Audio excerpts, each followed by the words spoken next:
James Reid inihayag ang pagiging most blessed dahil kay Issa Pressman. Sinasabi ng singer-actor na si James Reid na siya ay pinakamaswerte dahil sa kanyang kasintahan na si Issa Pressman. Ayon sa kanya, ang kanilang relasyon ay nagdudulot sa kanya ng malaking kasiyahan at pagpapala. Sa isang kamakailang post sa Instagram, ibinahagi ni James ang isang espesyal na larawan nila ni Issa mula sa kanilang pagdalo sa Preview Ball 2024. Isang tanyag na pagtitipon sa mundo ng showbiz na kilala sa pagpapakita ng mga pinakabagong uso sa fashion. Ang larawan na ibinahagi ni James ay isang maganda at eleganteng snapshot ng magkasintahan, na nagpakita ng kanilang mga kasuotang nagbigay sa kanila ng makulay na presensya sa event. Ang caption na isinulat ni James para sa kanyang post ay nagsabi, "Siya ang pinakamagandang nakadamit at ako ang pinakamaswerte," sa kabila ng kanyang pagpapakita ng pagmamalaki sa kanyang kasintahan at pasasalamat sa kanilang relasyon.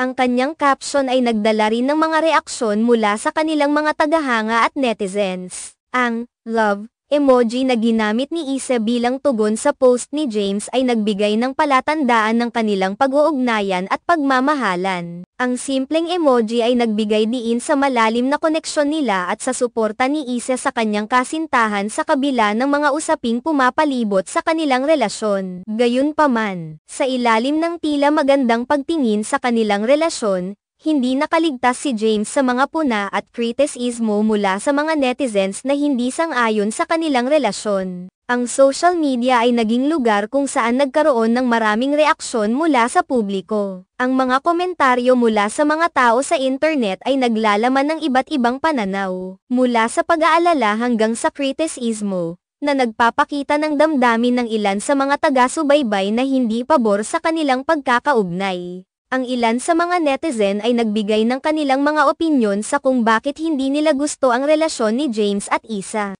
Ang mga reaksyon na ito ay naglalaman ng mga tanong at opinyon hinggil sa kung paano umuugma ang kanilang relasyon sa kanilang personal na buhay at sa kanilang mga karera. May mga taong nagsasabi na ang relasyon ay tila nagiging isyu sa kanilang mga personal na buhay, na nagreresulta sa mga negatibong reaksyon mula sa publiko. Bukod dito, ang pagkakaroon ng publiko na tinutokso o kinekriticize ang relasyon ng mga kilalang tao ay isang karaniwang pangyayari sa mundo ng showbiz. Ang bawat aspeto ng kanilang buhay ay madalas na sinusuri at pinag-uusapan ng publiko, na nagreresulta sa isang halo ng mga positibo at negatibong reaksyon. Sa kabila ng lahat ng ito, ang relasyon ni James at Issa ay patuloy na nagiging sentro ng atensyon, na nagpapakita ng patuloy na interes ng publiko sa kanilang personal na buhay. Ang pagkakaroon ng mga negatibong reaksyon sa social media ay hindi bago para sa mga kilalang tao. Ang ganitong mga pangyayari ay nagiging bahagi ng buhay publiko nila, at madalas na kinakailangan nilang harapin ang mga ito sa paraang makakaya nila. Para sa magkasintahan, ang pagsuporta sa isa't isa sa kabila ng mga pagsubok at puna mula sa publiko ay mahalaga upang mapanatili ang kanilang relasyon at tiyakin na patuloy nilang nagagawa ang kanilang mga responsibilidad